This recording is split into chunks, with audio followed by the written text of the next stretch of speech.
omukulu tutandikire n'abaana Adamu ono ekituufu yali ani? Okay, kakati Nuruddin. Omuntu ono ke yatutaddemu ssente. Ate nga njava siikuula buli abaagala okuteekamu ssente. Abaagala okumanya amazima ku kuzaalibwa kwa Yesu. N'ebyaliwo anti njagala okuba bye baba bateekamu ssente. N'ebyaliwo Mariyamu nga Joseph yagenda okukola n'amala emyaka 4 nga tali waka, yagenda okudda nga Mariyamu ali lubuto. Joseph yagenda okukola n'amala emyaka agenda okudda nga Mariyamu ali lubuto. Tumbu Kakati nga womanyi Abayudaaya balinanga akakiiko ne kagamba ofunyisa otya omwana gw'otonnaba kuwasa n'omufunyisa olubuto ne babatwala mu kkooti. Ayagala okubanyumiza ebyali mu kkooti awo nawe ateekewo ssente mbabuulire gye byaggwera.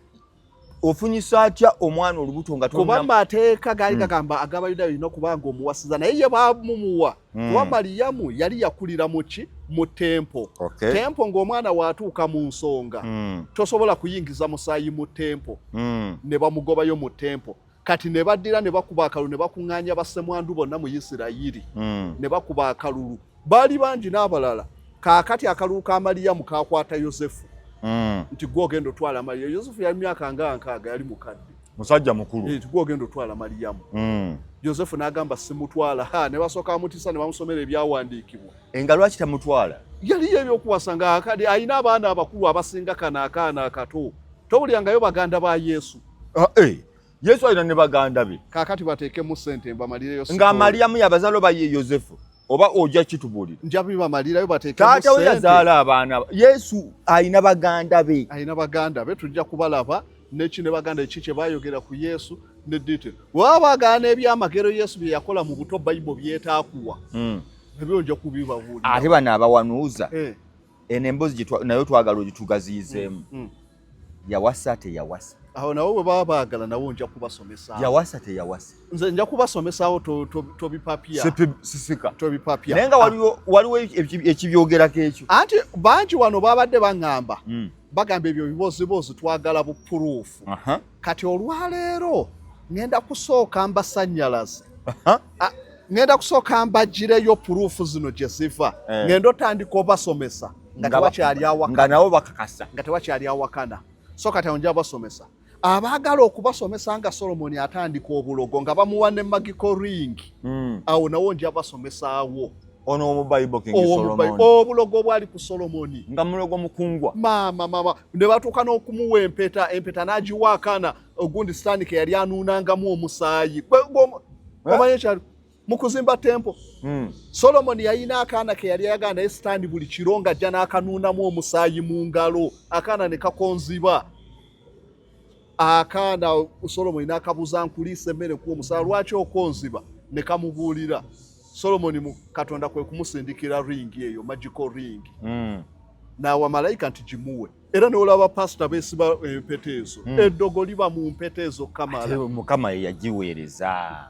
Lifuuka litya eddogo. Anti kaakati amaanyi ago empeta ge yako namusika nemuyigiriza amaanyi g'obulogo aga buli kimu abalala bonna kwe baatandikira. Abantu okuloga bakujja ku Solomoni okusinga. Solomoni okusinga yabayigiriza ebyo n'okutunulira emmunyeenyo. Omulogo akulogera ku mwezi. Agutunulira bati n'agamba n'akuloganga bakusanga okutusa. N'akuloganga teri mwezi nga newoogenda n'omunoonya mu nsikiza tomulaba. N'akuloga ku omanyi ku ebiri ku emyezi egyo abantu bagikozesa okulogera ddala. Abantu balogera ddala bannaabwe. Naye ng'ebyo n'amagezi Solomoni yagatandika. Awo nawo nja basomesaawo. Waliwo engane nti mubuuze Morini Adyeri.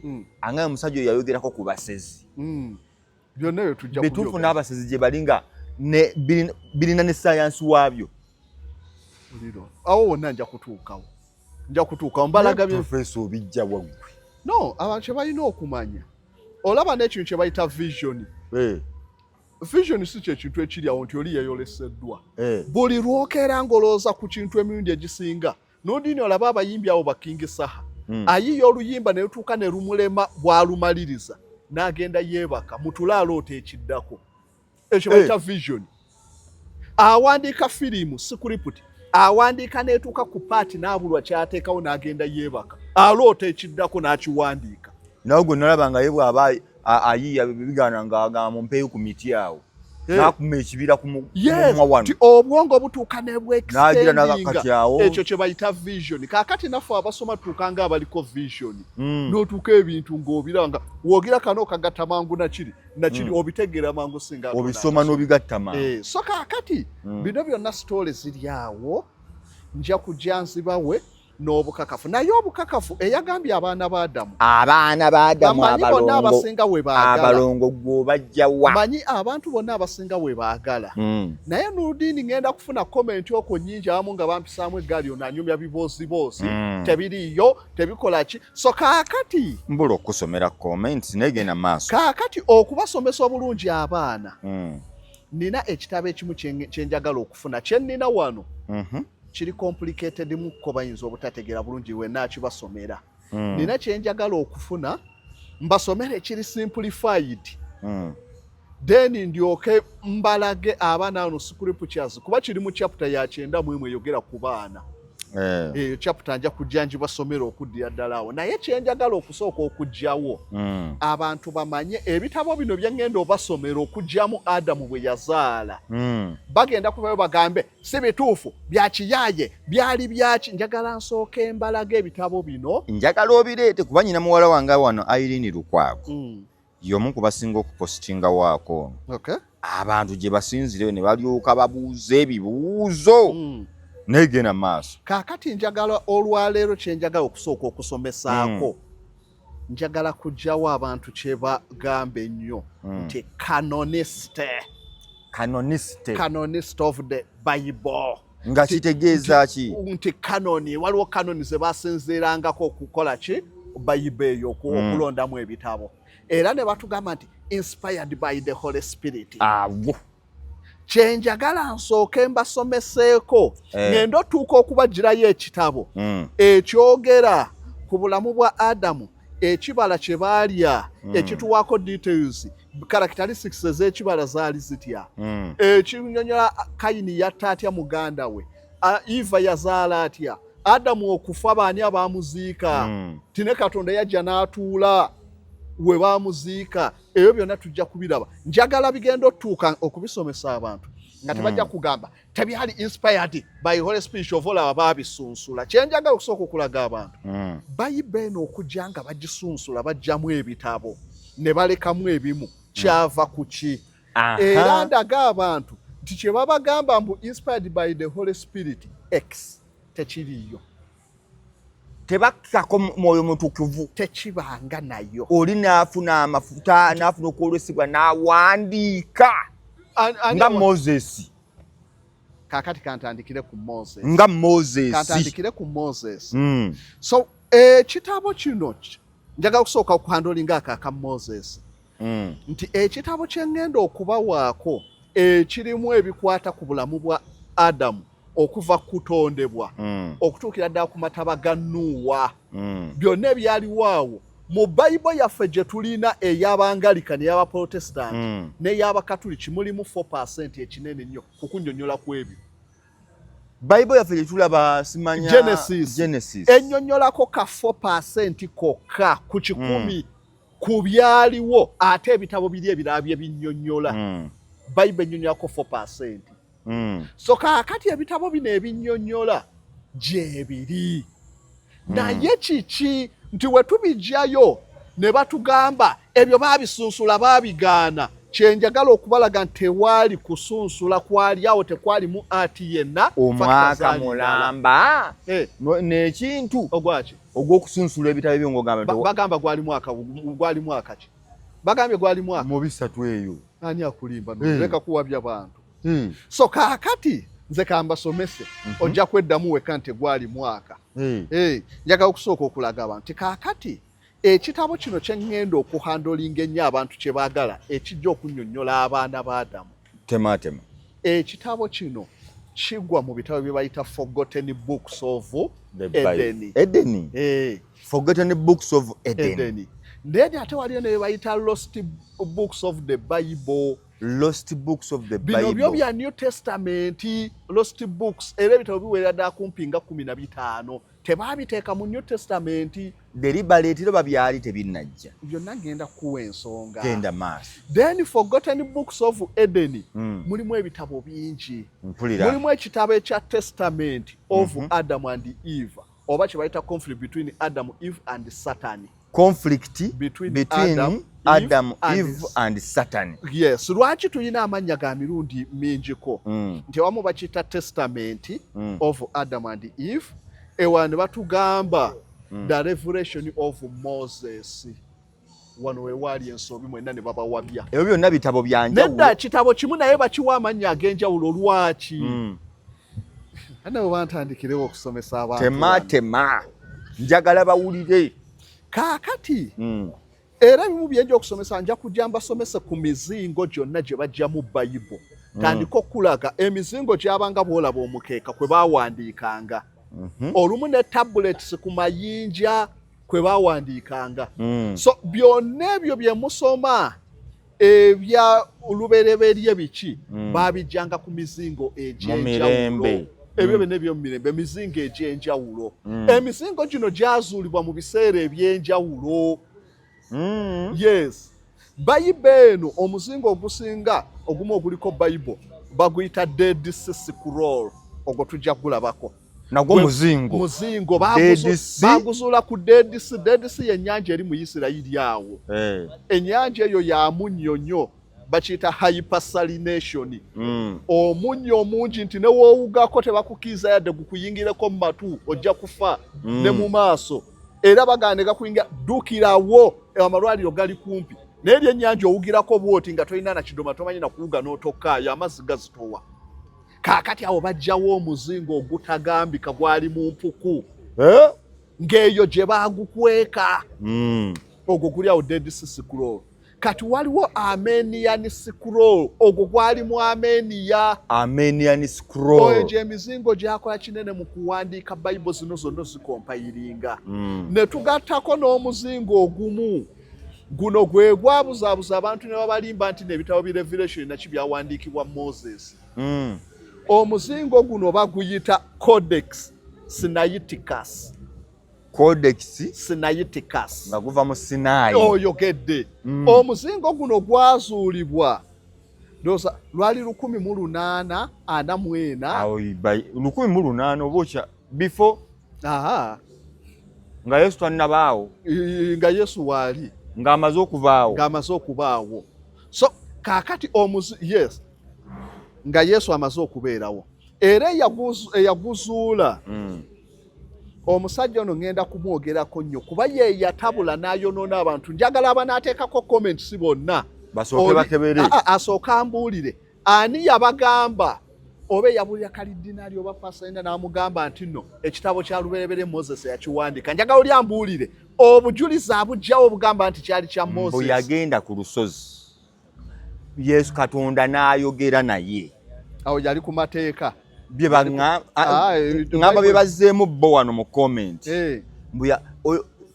Moses Katonda yali ayogera naye nga bw'awandiika era kivola mubuulira n'obuzaale bwe. Ani akulimba. Tandikira. Okay, njagala oli ajje akigambe ajjawo ekyawandiikibwa ekigamba nti Moses Katonda yamukkako n'awandiika lubereberye nti Moses.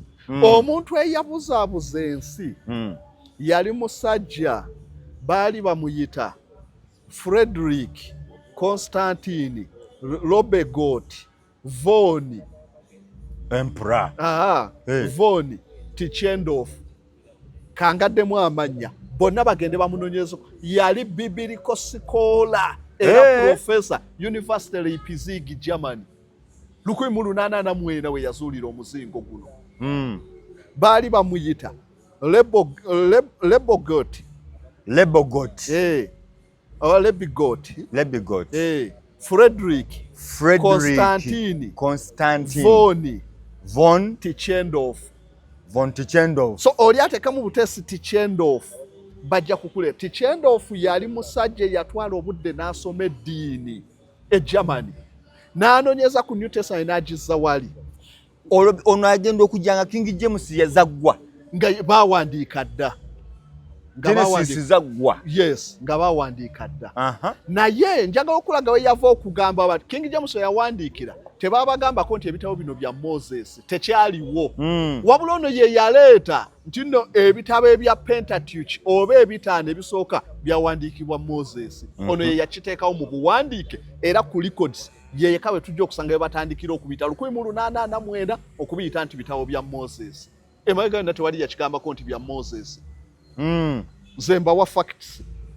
So, kakati mwabadde ne bagamba ebitabo ebyo byawandiikibwa Moses, njagala oddeyo mu bannabbi bonna yakyogerako nti Moses yabiwandiika, oddeyo mu batume oba waliwo yakyogerako, ojoddeyo awo wonna ku councils ezaatuula ez'enjawulo nja kulaga ku Bukatuliki abaakola kanoni. N'Enisiya yonna tewaliwo bakyogerako. Ate Nisiya ku kanoni y'Obukatuliki okusalawo bitabo ky'Abakatuliki be bakkirizamu Nisiya teyaliiko nnyo. Council ezaaliko kwaliko council y'e Rome. After Nisiya. Nisiya yaliyo bisatu zalinga 15. Kakati council y'e Rome yatuula. Eno ye yasooka yaddawo okulonda ebitabo Abakatuliki bye bakkirizamu oba kanoni y'Obukatuliki. Rome. Council of Rome. Eno yatuula mu bisatu 82. Eddi. Nga ne gundi yafadda Constantine. Nga ne Yesu yafadda ne Constantine. Constantine yatwala Obukatuliki Rome oba Paulo? Yatwala. Paulo teyatwalako Obukatuliki. Paulo teyabeerako Mukatuliki. Temutawaanya bantu. Bwana. Paulo teyabeerako Mukatuliki. Professor. Teyabeerako Mukatuliki. Yali muki? Paulo eddiini gye baalina ne Yesu teyabeerako Mukristaayo, teyabeerako Mukatuliki. Ne Petero teyabeerako Mukatuliki. Eddiini Paulo gye baalina we baabuulira baali bagiyita the way ab'ekkubo.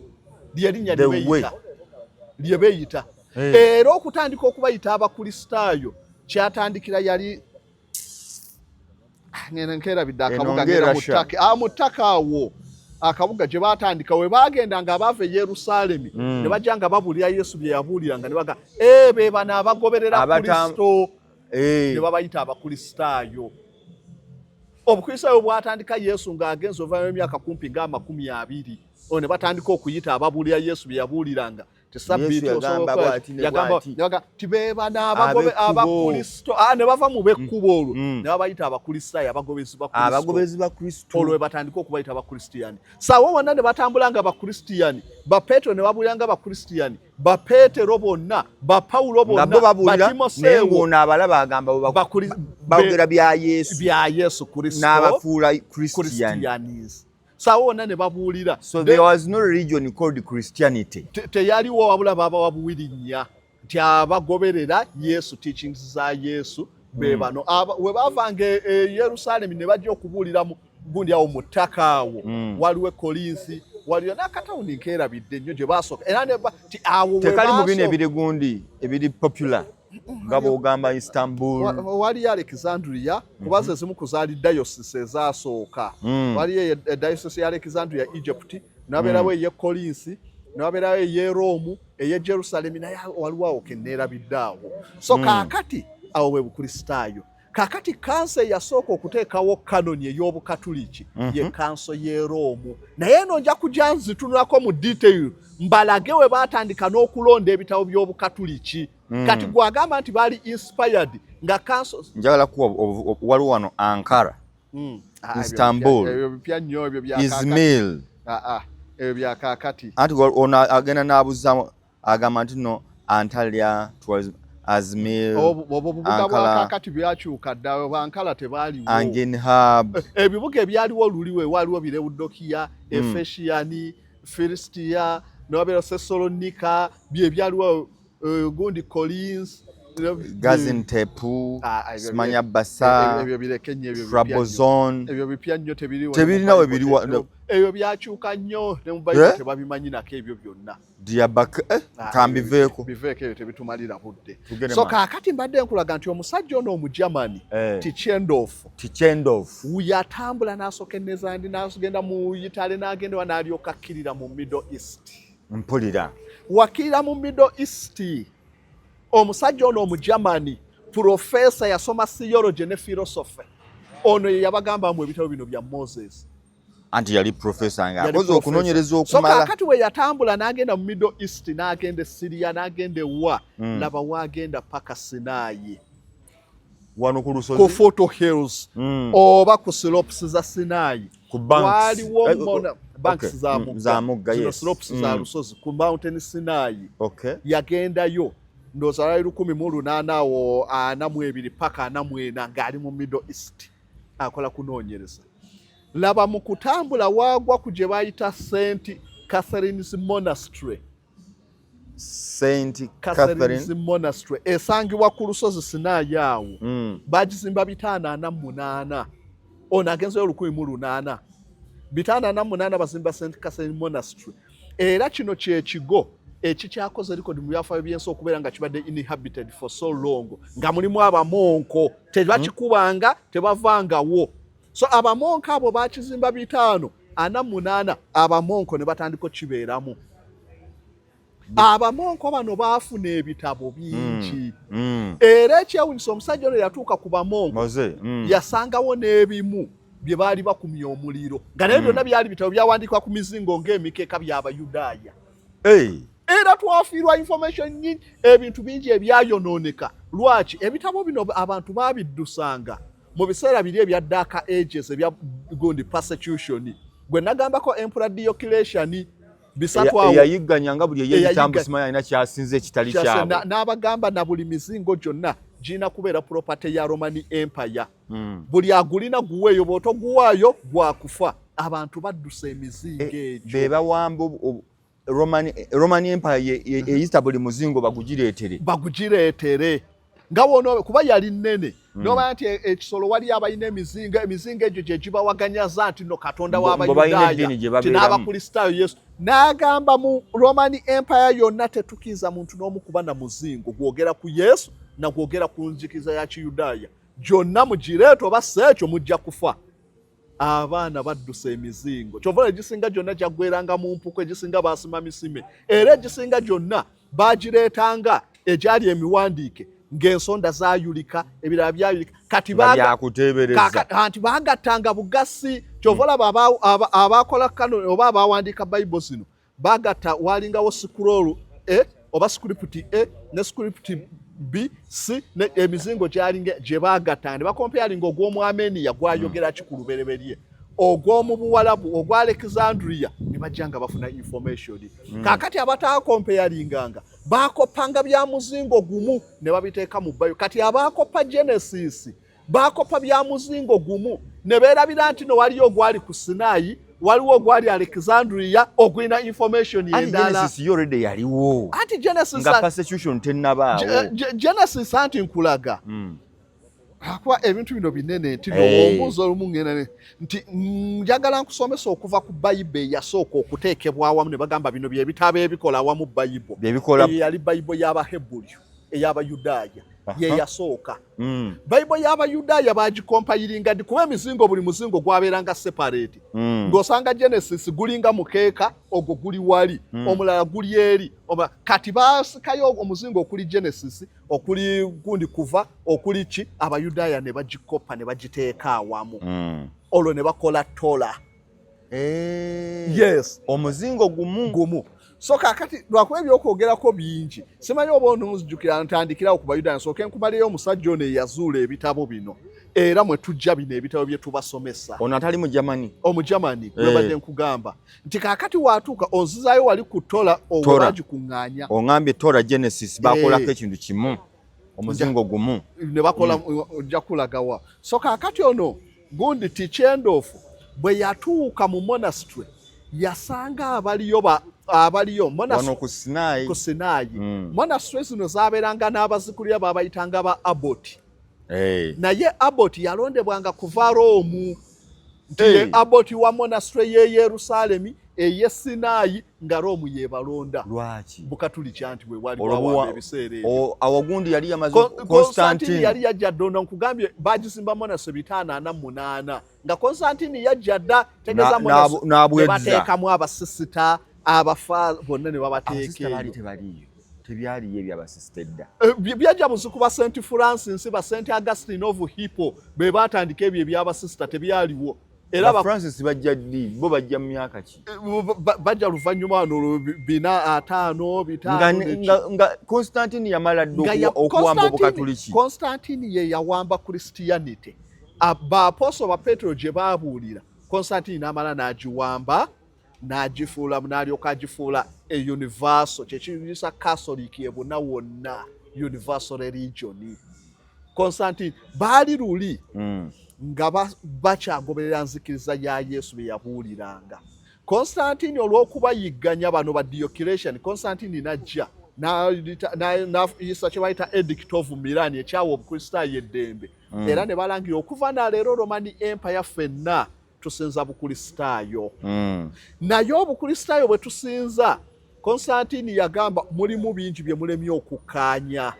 N'olwekyo musooke mutuule mukanye ku ebyo. Yesu mwana wa Katonda waali debate, nja kulaga debate yali waawo. Ddala Yesu mwana wa Katonda wali abasajja ba Alien yawakano kamala. Nga yagamba ki Alien? Yesu si mwana wa Katonda. Nga ya Alien yagamba nti nno ki? Empaka ezaali wali. Oyo mwana nga yaga mwana muzaale waku. Nga yagamba Yesu nabbi bunabbi si mwana wa Katonda. Abala mwana wa Katonda bamaliza n'okwetta abamu babasa okubajjawo okusobola okukkiriza abantu nti mwana wa Katonda. Ebyo nabijja kubikulaga. Ne badda ku Trinity obusatu bwa Katonda tebwaliwo. Era wona mu biseera bya Constantine anti baatuuka Constantine ekyabayisa kansa ez'enjawulo nti mujje mufune conclusion ku status ya Yesu. Yesu mwana wa Katonda oba nedda. Ne balyoka bawakanya bali ne basooka bajjayo ebitabo nga Yesu si mwana wa Katonda. Abaana ne bagamba tumufuule mwana wa Katonda. Bajjenga ebitabo si mwana wa Katonda. Si mwana wa Katonda. Naawe okikkiriza? Katonda tazaalangako. Newobuuza Abayudaaya ekyabaganya Yesu. Ng'obagamba mu Katonda yazaala? Nawe mukkiriza nga Abasiraamu. Anti Abasiraamu bagamba. Nakugamba ebigatta Abasiraamu n'Abayudaaya bingi biringa 60% osinga Abasiraamu n'Obukatoliki ne Christianity. Ebigatta Abasiraamu bingi naye nga n'Abasiraamu ekibigatta ki gino egimu ku misingo kyekibagatta emisingo egyo gyayamba nnyo. Lwaki nja kulaga ensonga.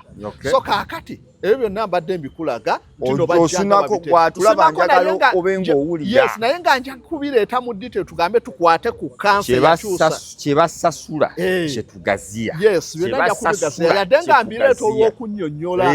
So kaakati kansooka enveeyo nkuze nti omusajja ono obadde ombuuza ku byabafaaza n'abakina enkuzaayo nja kujja nkulage n'abafaaza n'abakiwe byatandika nkulage ne kansa ezaatuula okukkiriza abantu nti abafaaza tebalina kuwasa.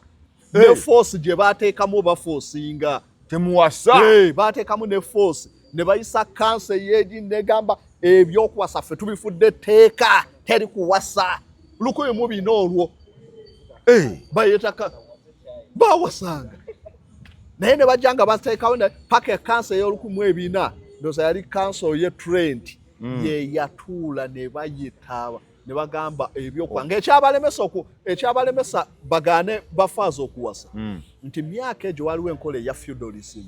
Feudalism taata we wabeeranga n'ettaka ng'omwana we omukulu yalisikira kye bayita male preference primogeniture. We wava omusika nti ye mwana omukulu naffe eno bye twakwatanga byavanga ku male preference primogeniture tinudi ni wozaala abaana abalenzi 8 firstborn yalina okubisikira kyovala ne bakabaka ba firstborn be babanga bakabaka baali bagoberera ekyo male preference. N'abakyala bano battanga abaana b'abanaabwe abazadde omulenzi tofudde. So kaakati male preference kati kyekyaliwo mu biseera ebyo 1400 mu biseera bya feudalism ng'oli waaba n'ettaka eryenkananga Buganda waafa mutabani we yamuddira. Kaakati Catholic Church Roman Empire we yagwa Catholic Church yaddawo nga ye force ey'amaanyi n'etwala amataka mangi. Kaakati we baalondanga faawo w'ekigo kyeri bwe yafanga abaana be baagasikiranga. Obukatoliki ne bugamba mumanyiirani property zaffe ne bagamba teri kudda mufaaza yenna gwe bawa omulimu ogw'okuweereza okuzaala. Bajjewo ky'abaana okukaayanira property z'Obukatoliki. Chovola onkutte mu ngalo. Nkukutte mu ngalo. Chovola bane kaakati. Wakanya leta bwino. Nze njaba kuba bwino nze sijakaya. Kwanyale. Awakanya babajje kukwasa lwa kutwala bintu bya Bukatoliki. Yes.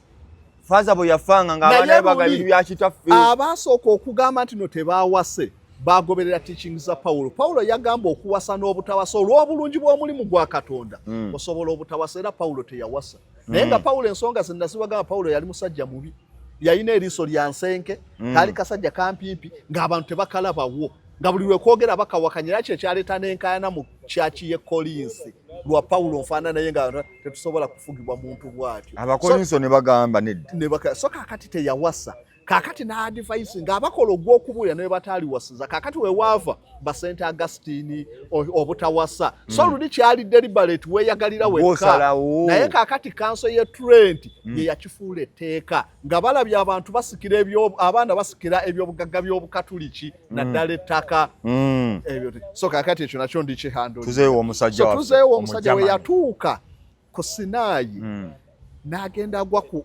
bamonka ababeeramu nga balina layibulaale nga muli emizingo egy'enjawulo emingi kuba abantu bafubuwadde ne balowooza nti emizingo abasamaliya balina emizingo abaki bonna bonna y'empandiika gye baakola bawandiikanga ku mizingo emizingo guba gutya emizingo kibanga woolaba omukeeka kaakati oli bwe yaddanga n'awandiika nga bafuna olumu ebyoya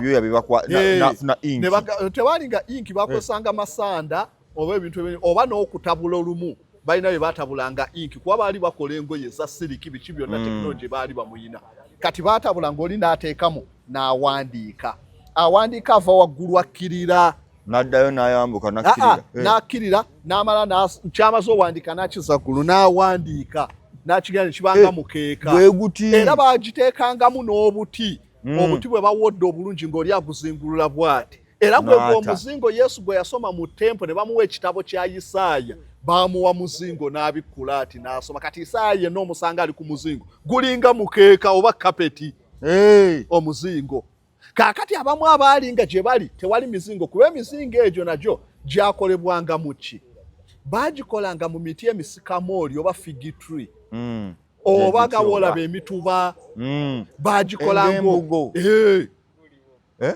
nja kubalaga ekiri Bible n'emituba contradiction eri awo ku mutuba awo ne Bible awo n'ebiri awo so kaakati emituba egyo baagikozesanga olwo abaali mu bitundu ebirimu emituba abataali mu bitundu baakozesanga kile tablets ezitya nga woddira bulooka n'ogikuba n'ebeera n'ensonda bali baasambanga ebbumba gabolaba erikola ensuwa ne baliseeteeza bulungi ne likola ngaki nga ne bakola saako nga kisiraabu asisaako nga kisiraabu ekyenso triangle rectangle kaakati oli najja ne bapaintinga nga bakoze nga woddira bulooka n'ogiwandiikako n'akati kaakati n'ezo tablet ovala n'amateeka gaali ku tablets weewaawo ezimu zaabanga za mayinja so kaakati ebitabo byonna ebisinga ebyo baabiwandiikanga ku mizingo oba ku tablets kile tablets oba ne bawandiika ne ku columns baddanga kolomu ngaawo we tulikodingira eyo ne bagikolanga ya mayinja ne bagawoola bulungi ne bawandiikako linajja n'akantu n'akalakata ne bawandiikako kati nga woolaba nja kulagako olumu ku Hammurabi's code ti n'amateeka Moses yagakopa wa Hammurabi ne babagamba mbu yagajje ku Sinaayi naye alina kye yagajja ate wali omulala yali wakabye ennyo ku mateeka bagamba amateeka gatandikira Isirayiri mbu amateeka 10 amateeka wano tuba twogera ku mateeka agasinga okuorganize gasooka Misiri amateeka 10 gonna bagajja mu Kemeti laws ag'e Misiri bagajje no Misiri Kemeti laws nja kusomera ku Kemeti laws zihandolinga kumpi constitution zonna ez'ensi ziva mu Kemeti laws wotula byonna biboogerako Kemeti ye modern Egypt si modern ancient Egypt eyedda andi ngamba kati je tuyita Egypt iliwo kati yali etwalawo wonna Kuusi Egypt Akusumu zonna zaaliwo Kemeti be baasookawo abantu babuuza n'oludini omusajja abantu bagana oli naye ayogerera nnyo mu show ebintu bino bizibu bya kunnyonnyola omuntu baleke naye awo nja kutuukawo so kaakati emizingo gikunnyonnyodde nti ebimu ebyawandiikibwa bino baabiwandiikanga ku mizingo abataasobola kuwandiikanga ku mizingo baabiwandiikanga ku kile tablets naye ezo zaabulanga naye era we bajja archaeologists we bajja bavumbula bazuula ebimu bikile tablets nga bw'olaba ekipapajjo ky'ensuwa kiwangaala ebimu babisula naye ng'osanga kyamenyekako olumu ensonda kyamenyekako wano ne bakiteeka ne baleeta abakugu mu Luyudaayo oba olw'Ebbulaniya ne bajja ne batandika okuintapuleetinga wano yali ategeeza bino na bino nti ogugwogera ku kino nti naguli omuzingo gubyogerako ne batandika okukomparinga ne bajjamu ebitabo bye tulina nti lubereberye bagatta tablets ne bagatta ezakkira ezaki ne bagatta n'emizingo gwe bajja egi ne balyoka bawandiika bino so kaakati omusajja ono bwe yatuuka yasanga bayina emizingo mingi ng'egimu babadde bagikumisa n'omuliro kubanga tebamanyi mugaso layibulaale ejjudde emizingo ku Sinaayi naye tebalinaako era omusajja ono yagigula buguzi mubinguze bino naye kyamutwalira emyaka 2 okusobola okugula nga yabagaininga dda nabo bannaye mugunguze ne bamugamba tetusobola gukuguza kuba Abbott akulira ekigo yayina okusalawo naye yaziba monko kuba Abbott mbawulira Shaolin monko baani abo batandika bakopanga neri ne ba Shaolin ba Abbott baki so kakati Abbott yaliwo yali yafa kati nga Rome yeyina okulonda Abbott kyatwala emyaka egiwera okulonderayo Abbott we balonda Abbott ne bamusindika Sinaayi oyo ye yakkiriza n'awa Tichendofu n'alyoka amuwa omuzingo ogwo era bamuweerako n'emizingo emirala nagyo giriko waliwo nga kakati gwe bayita Codex is it Augustus ogwo baguwaako empula we Prussia ate omuzingo omulala naguno gwennyini gu Codex Sinaiticus bagutwalira Sir Alexander ow'e Russia kuba ye yateekamu Tichendofu ssente agende bino byempulira abantu mbatamiiza anize buli kyempulira nga nkikubuuza ati bingi ate bonna bipya mu maaso g'abantu byonna bipya nyina bye nawulirako bino nti omukulu omurasha yani ono Trump Putin Vladimir yagamba ayina waayina Bible entuufu ayina waayina Bible entuufu yaggulawo ko n'agangenda kuggulawo mbakakasa ebitabo ebituufu ebiri wano mbalage n'ebifu bye muyina omusajja talimba omurasha yagamba Bible entuufu yagirina eno tuli ku byaffe naye eno tuli ku bulimba abijje alimbulula ensi nedda kakati era ngenda kujirayo na wano ngenda kwandolinga Katonda sikutte ku bya Putin kuba ye yabalagako ntino yalekatako ne Yesu omuddugavu naye yamuleetako nga Yesu yabagamba nti no era nga balina negundi tempe ezimu gye bamupeyintinga ku ndabirwamu naddala mu Ethiopia banegwa Ethiopia awo wali ekigambo lwakuba babafutiza nnyo ne bakweka amazima gaawo naye njaga kulagako na wano ku bye tugendako kamalize wano so kakati omusajja ono abamuteekamu ssente okuva mu Europe ajje Italy agende Sinai buli wamu nga bwanoonyereza Sir Alexander ow'e Russia yamuteekamu ssente kati era olwafuna ku bombi ono von oba olio von Tichendofu n'abarasha bamuteekamu ssente yasooka ow'e Germany n'amuteekamu ssente n'afunayo omuzingo gwe yayita gundi Codex Augustus n'agutwalira gundi baali bamuyita Frederick Augustus owa Prussia n'agumuwanga ekirabo bye wantuma gugwo gwendeese ogwo nagwo gulina ebyagwo kaakati n'addayo ku luno yamuteekamu ssente ogenda kumala emyaka 5 oli eyo etambula eyamuteekamu ssente zinaakola buli kimu yali Sir Alexander ow'e Russia bwe bayita bazza kabaka w'e Russia Sir Alexander asooka yamuteekamu ssente era olwafuna omuzingo jowana emyaka nga bina Sir Alexander 1841 ye yisa kye bayita Emancipation Act ya Russia n'agoba obwa slavery so byali bisaba bya Sir Alexander era oyo ye yalwana ne Bungereza mu Crimean War 1853 Sir Alexander kati ye yateeka mu musajja ono genda onoonye ebiki ebyafaayo ebiri awo bwe yagenda n'afuna omuzingo guno gwe nkugambye ogwa Codex Sinaiticus gwe yajja n'agutwala e Russia kati Sir Alexander kye yakola n'alagira bamukoperemu copies 6 bo ne basigaza oligino omuzingo ono ne bamuwa najja nayo mu Europe bw'ajja mu Europe ne batandika studying omuzingo ogwo ne basuula nga gwe gulimu ebitabo bino byonna bye nkugambye conflict between Adam and Eve and Satan ne basuula testament ya Solomoni ne bazuula ekitabo kya Ibulayimu mwe kye mutayina mu Bayibo. Ne bazuula ekitabo kya Enoka mwe bye mutayina mu Bayibo byali mu muzingo ogwo. Ne Enoka yayina ekitabo kya Enoka gw'omanyi bye kyogera gwe. Mama kivenako ekitabo kya Enoka. Ekitabo kya Enoka kikambwe nnyo. Kirina data. Era abantu ne bamala bakirabako beewuunyisa. Nawulideko omwana omuwambi omugezi namwagadde. Ng'osoma ku bino byabwe. Ku TikTok alabika yakiguddeko wambi n'atandika omumenyera amenyamu abantu naye yagira bugise nga ndowooza wabisoma n'abannyonnyola. Tali nga ffe abaabinternalizing naye nagaye yes abantu bazze bagesiwala namulidde ku TikTok. Enoka ekitabo kirimu kinyo ekitono. Ekitabo kya Enoka kakati nno kye kikunnyonnyola tinno ate kyekiyitawo ne contradiction kyova laba tebakikkiriza kiteeka mu Bayibuli ezimu. Baagano kiteeka mu Bayibuli ezimu. Kiteeka mu olw'okuba bazuulanga ebitabo bino nga bina bye bikontradictinga. Kaakati ate na bino bye baateeka mu Bayibuli eziriwo. Abantu bye bakkiriza edda. Ne babigoba. Ekitabo kya Enoka ekimu ku kisinga okubeeramu ekisinga okwerabiki kye kikulaga nti nno Katonda abantu be yatonda Adamu ne Eva baali baddugavu. Tufudde. Ekitabo ekyo ekya Enoka kiraga Adamu ne Eva baali baddugavu oba mu kala nga olaba chocolate okweyongerako kutuuka baali bwe batyo nga si baddugavu nnyo, si Basudaani. Baali bwe batyo. Era yes, era bakulaga nti okusinza ku kitabo kya Enoka gundi nooza yali Lameka. Lameka yazaala Nuwa. Endooza Nuwa we yamuzaala ng'omwana mweru nnyo. Lameka n'akuba n'omulanga n'ayita Mikayiri malayika gy'abannyonnyo kye bazadde. So kakati bwe babanga Katonda yatonda beeru kye kyali mukubizza omulanga yatya nnyo. Lameka azaala Nuwa. Nuwa nga atangaala nnyo okusinzira ku generation bwe zibadde. Kuva ku baabo bonna Balameka be baana ba Adamu, kuva ku Adamu Seezi najja azaala ba Jaredi baani bonna kutuuka ku Balameka n'abalala bonna Bisisera n'abalala.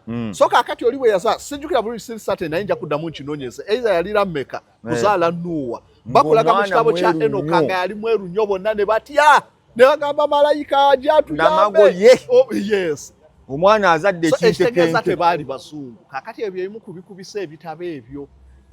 Amakijjukidde Vladimir Putin wano olutalo nga lutandika naki kwe kugamba mbalageko nti ne Katonda ne gundi yali muddugavu Yesu.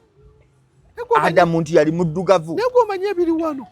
So kakati eyo yonna mbadde nkulagako nti mu muzingo guno omusajja gwe yamala okuzuula ku gwe bazuulamu eyo. Yes.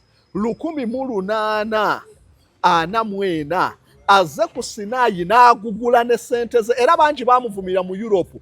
Noddira abamonka abanaku n'obabba n'obawa obusente obutono. Naye nagaa nange nali mwavu. Bwe nasasula nange abanteeka mu sente kabaka weerashe. So yabasasula obusente butono ne bamuwa omuzingo ng'abagambye kaagutwale ajja kuguza. Ng'amanyi tebajja kugufunamu interest.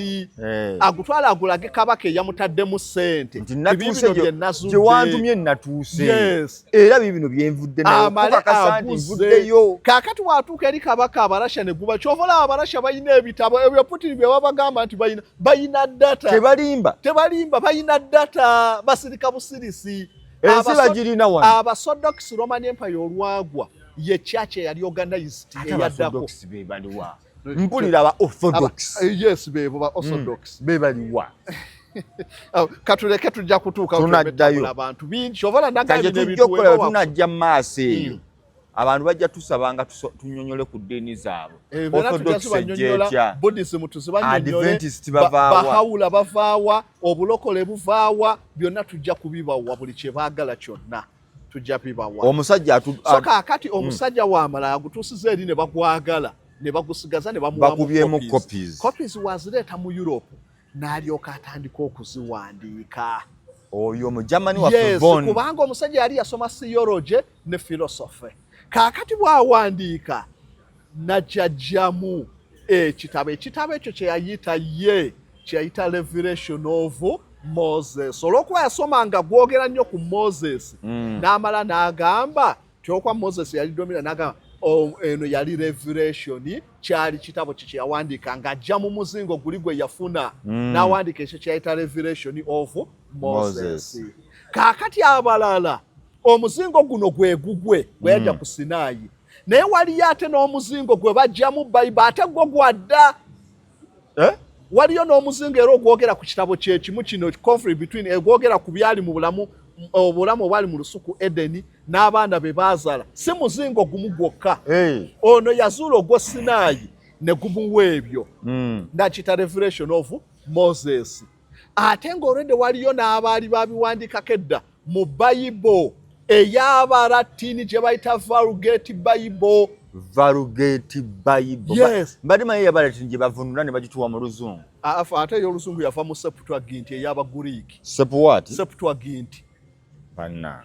Abirabo bitegeera. Ebintu bino simanyi kyekyakola. Abaabisomawo mulimu olw'okuba tuhandolinga bingi abantu bambi ebimu bibabuzaabuza naye kababimanye kale bakwate nti waliyo Bible gye bayita Septuagint ye Bible ey'okubiri kuzaasooka owandiikibwa kati okuva ku Septuagint ne kuddako Vulgate ey'Abalatini ne kulyoka kuddako olwo Bible ezaasooka ez'Abakatuliki ze Deuterocanonical ne kulyoka kuddako ba King James ne kuddako awenda zonna zi New International Version n'ebirala byonna ebyo byava Bible zonna ez'Oluzungu ze tuyina zaava mu Septuagint ey'Abagriiki yo yatandika owandiikibwa ddi nayo nja kukuwaako ebikikwatako so kaakati omusajja yawandiika n'akituuma Revelation ya Moses n'agamba ebitabo bino nga yabizudde n'agamba byawandiikibwa Moses naye nga si kyekitu ye yasooka okubiwa erinnya ebitabo byawandiikibwa Moses. Revelation to Moses. So kaakati bano bonna kye babagamba mbu Bible ebitabo ebitaano byawandiikibwa Moses ono ye yabineeminga 1884 n'agamba ebitabo bya Moses. Emyaka nga wayiseewo. Naye abalala bonna tebali babigambako nti bya Moses. Ye yabituuma. Kichendofu ye yabituuma kyekiri ku likodi. Kaakati mu bitabo mwe muli ekitabo kino. Ekitabo kino kitwaliwa njagala okudda ku kanoni nti ebitabo bino baze babizuula baze babizuula naye emizingo emirala gyali gyazuulibwa dda kaakati waliyo omuzingo ogw'Ameniya nagwo gwalina bye gwogera ku bulamu bwa Adamu ne Eva ng'abaddukira mu Ameniya nabo badduka n'ekitabo kyekimu ng'ono kye yazuula ku Sinaayi omuzingo gwe gumu ne bagenda mu Ameniya Tichendofu ekitabo kye yazuula kyogera ku Adamu ne Eva n'omusota byonna n'abaana be bazaala ebitali mu Bayibuli eyammwe lwaki ngenda kuwa ensonga lwaki yo tebiriimu so ekitabo kino kyekimu ku kye basooka okuwandiika olwo n'abalala bonna ne bajja ne bakkiziganya naye abawandiisi ti kitabo kya Moses olwo amawanga ga West agasinga ne gabeera yuzi ku kitabo naye nga waliyo omuzingo ogw'Ameniya nagwo gwogera ku byebimu lwakuba bikontradictingamu akatono ogw'Ameniya nagwo gwogera ku kitabo kino kati gwo ogw'Ameniya gugamba era bitabo bya Moses ono ye yabituuma gwo ogw'Ameniya gwo kukunyonya kimu ekitabo nti conflict between Adam, Eve and Satan lyerinnya lye baakiwa ogwo ne gubeera awo nga gwo kunyonya kwebyo tebaguteeka mu Bible zino ze tusoma ati gwali mu Ameniya wala kati bano Bible ze twawandiika nedda zirinako foundation we zaatandikira kaakati kankutuuseeko awo kaakati okuzza ku kye bayita kanoni kyajja kitya kanoni kigambo kiva mu kigambo eky'Olugiriiki kanoni kanoni kitegeeza rule oba a yardstick oba a measuring stick mu Lugiriiki kati oba lula gye tukozesa okupima oba omuti gwe tukozesa okupima oli n'akuba ekifuba ne bapima omuti kaakati kyekigambo kanoni kaakati ekigambo kino kyatandika okukozesebwa ddi 1400 kanso ye Trent abalala bonna tewali yayogera ku kigambo kanoni n'Enisiya tebakireetamu tebakyogerako nti kanoni bagenda otandika obyogera canonist of the Bible ba kanso ya Trent 1400 kati bo nga bagamba ki kaakati bakijjawa nti bakikozesa abantu bano okutandika okuyita nti eno kanoni naye si bwe kyali Abayudaaya bonna abawandiika Bayibuli eyasooka bayina ensonga ze basinzaako ne bagamba bino by'ebitabo bye tugenda okutwala kuba byali bingi ebyali mu saturation kaakati bitandika bitya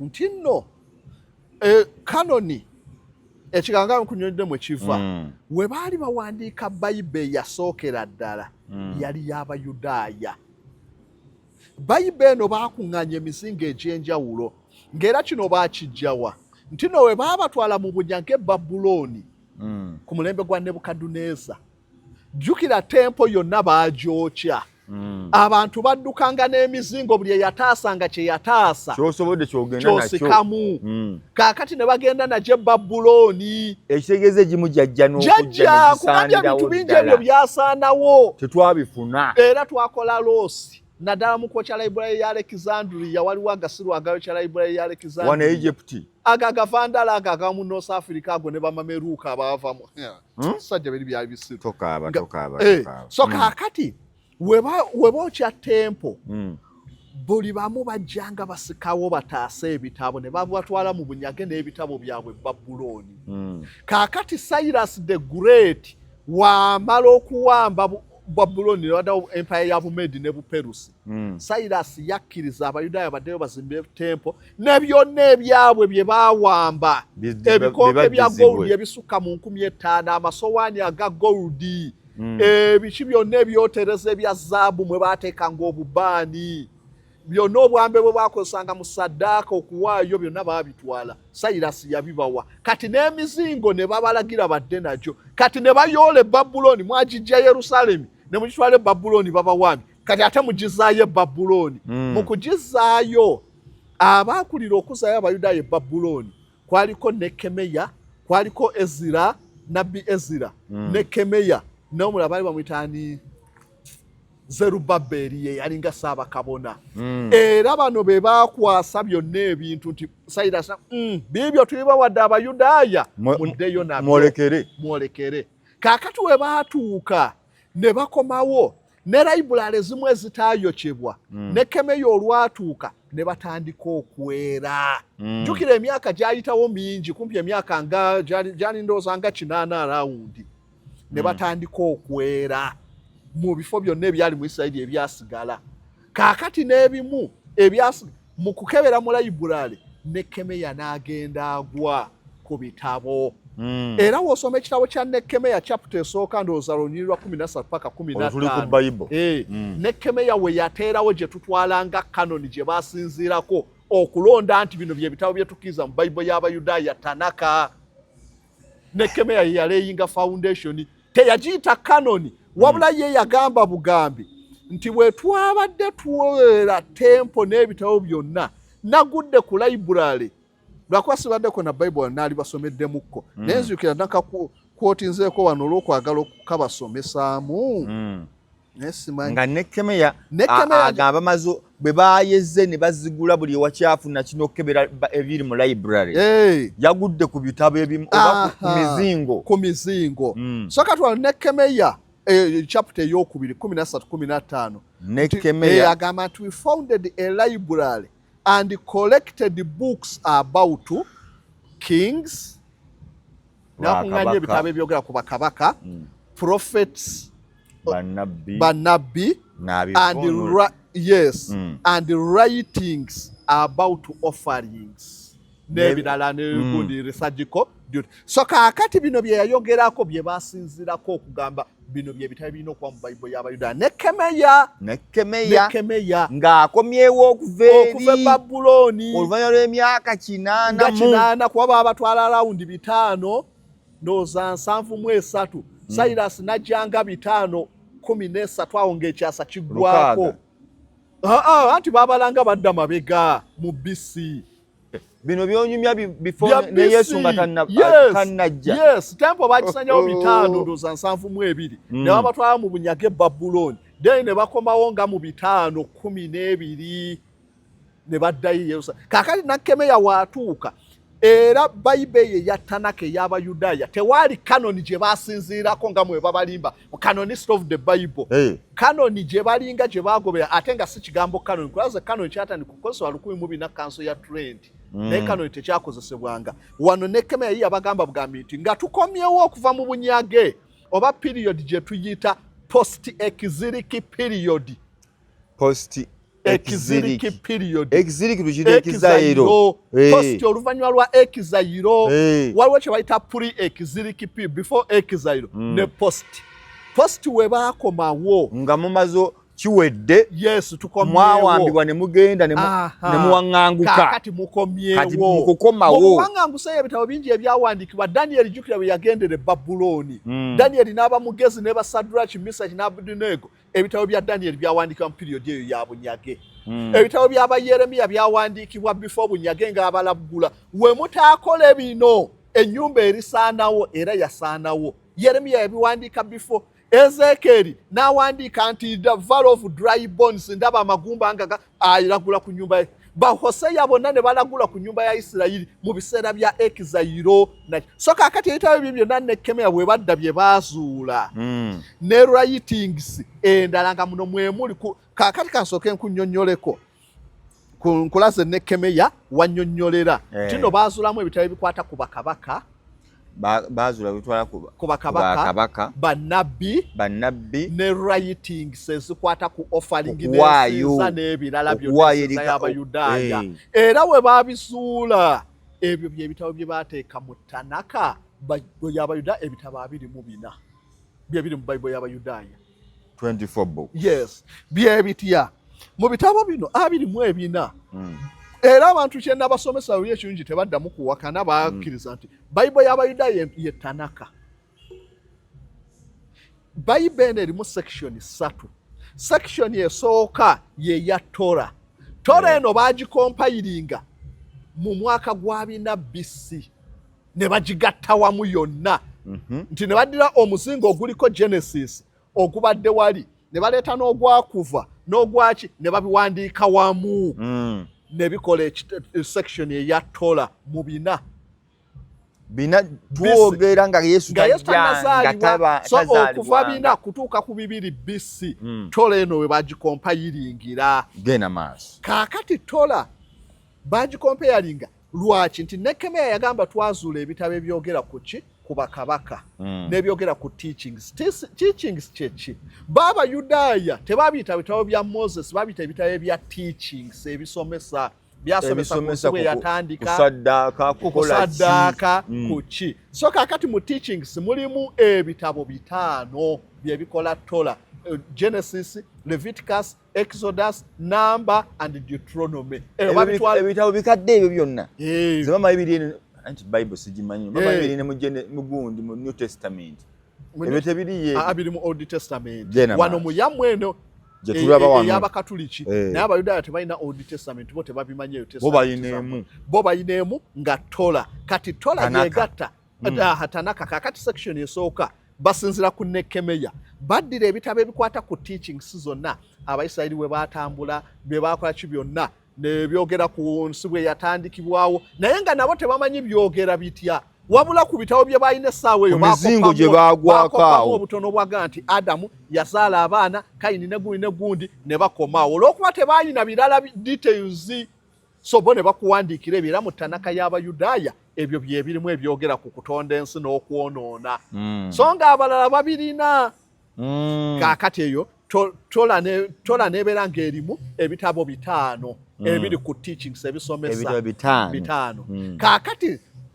gundi Tanaka yemu nebeera mu section endala eya Nevimu eno eyogera ku baprofi biri ebitabo 8 Nevimu bye byogera ku baprofits byogera ku bakabaka kings oba prophets kings bye bakolanga present ekisooka ekya Torah kirimu teachings kisomesa ku Ibulayimu gundi eyo kyekikola ki kye Torah so kakati Torah nebeeramu 5 Nevimu nebeeramu ebitabo 8 ng'eyogera ku bannabbi nabbi Ezekiel oyo ali mu Nevimu nabbi Isaaya Nevimu so bye ebitabo 8 eri ku bannabbi eri ku ba kings asuba kings bannabbi okay so kakati section ebeera ya Nevimu eyogera ku bannabbi then ne bakabaka bye baali byonna ne babagatta eyo Nevimu yes kakati Ketivimu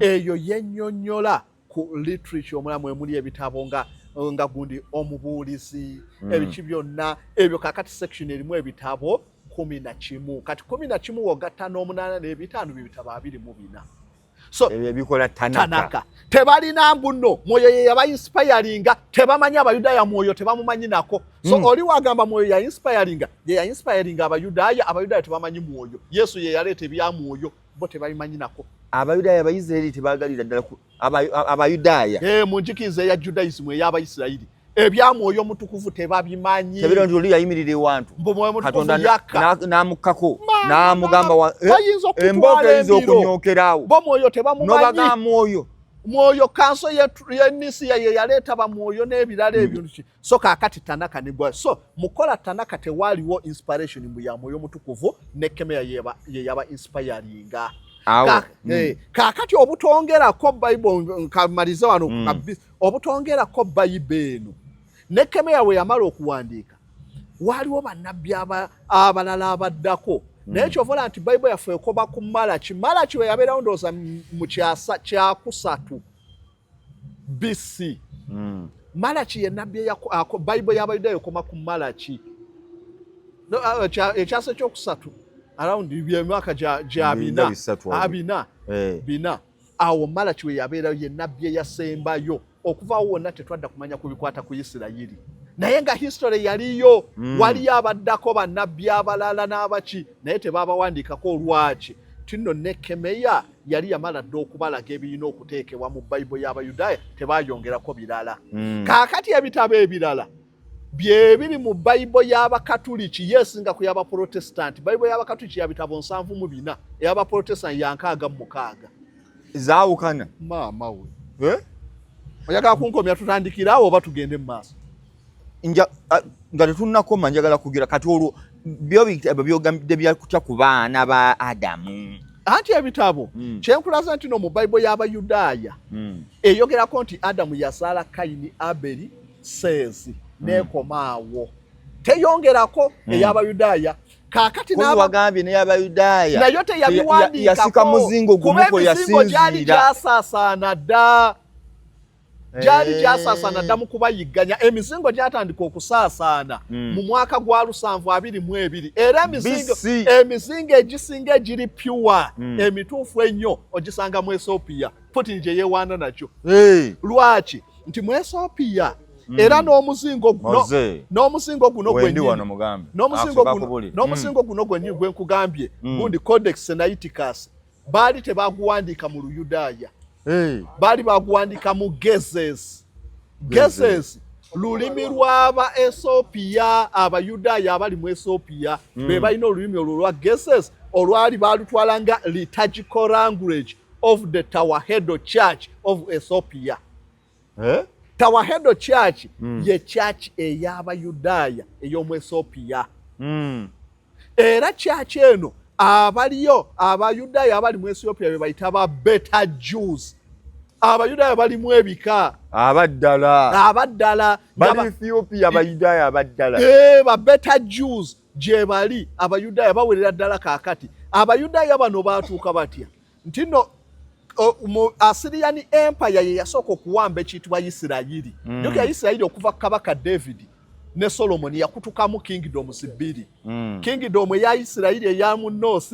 n'eya Yuda mu south kaakati gundi Assyrian Empire abawamba bonna ebika ebyali mu kingdom ey'omu north ne babatwala mu bunyage Esiriya ne babajja Yerusalemi kaakati mu kubawamba waliwo abadduka bo ne bagaana okuwambibwa ne basala ne bajja mu Ethiopia baali babeerako ddala kumpi mbwe emitwalo gyalinga mitwalo 10 badduka ne bajja mu Ethiopia mu 722 Sagoni owookubiri owa Ethiopia bagisanga nkalu teriimu muntu yenna ng'ate teriimu yalimu abantu yalimu naffe tubagobewo badde waabwe era abantu abo baba accommodatinga bulungi nga tebalina buzibu interaction yaliwo kaakati ate Ethiopia n'ekirala ng'ogyeko bano abaagendayo olwa Assyrian Empire abaasookera ddala okugenda mu Ethiopia kyova olaba nti Haile Selassie yayita Lion of Judah nti ava mu layini eyo Abaethiopia Abayudaaya bangi era Ethiopia abasinga Abayudaaya nnyo balina origin lwakuba kala yajja ekyuka Abaethiopia abaasookera ddala Abayudaaya baagendayo ku mulembe gwa kabaka Solomon Queen we Sheba we yakyala e Yerusalemi Queen we Sheba yali mukyala Sheba kisumya nti yali Ethiopia we yawulira amagezi ga Solomoni n'ayagala gyatiizinge Solomoni amugezesa alabe ne tutumu kozi naye yali mulogera Sheba oba teyali teyali ye yali queen nga yakulembera abantu b'omu Ethiopia kaakati n'ayagala agende n'atambula olugendo lw'amala kumpi emyaka ng'ebiri yagenda n'abakozi bangi abantu tebamanya bintu obalowooza nti yatambulanga omukazi wo bw'atambula n'agenda ewaabwe yatambula n'abantu bangi paka wa Solomoni yatuuka ewa Solomoni Isirayiri baali baakula dda n'amawanga ago nga balina tayirozi bagira amayinja kuba tayirozi ezisinga ziva mu mayinja obusidiani ani waliyo amayinja agaba ameeru nga gatangaala ngera wola mabo gwe tuyina omwo kaakati ono Queen we Sheba we yatuuka mu lubiri lwa Solomoni yalaba amayinja ge baazimbisanga gatangaala ng'amazzi yagenda oyingira ewa Solomoni yalaba mabo gwe baakozesa n'alowooza amazzi agenda gwayo agenda galinnya n'asika engoye ze bw'ati n'alaga Solomoni ebisambi Solomoni si ye yali omwenzi ngaki Solomoni yamaliza yeebase ne Queen we Sheba Queen we Sheba mukuddeyo yaddayo n'olubuto kaakati kye bava bagamba nti Haile Selassie bava mu ruling dynasty y'Abayudaaya kwe kweyita Rastafari oba Tafari Denjomai nga kitegeeza ki empologoma ya Yuda Yerusaalemi tinaye ava mu lulyo lwaki lw'Abayudaaya era n'Abayudaaya n'Abayisirayiri kaakati bawa ekitiibwa abantu b'omu Ethiopia abavaayo era babatikka bangi ne babazaayo eri nga naye kala yanjawulo kubali abaliyo kuba bano Abayudaaya abali Netanyahu beeru nnyo Abayudaaya si bwe baali Abayisirayiri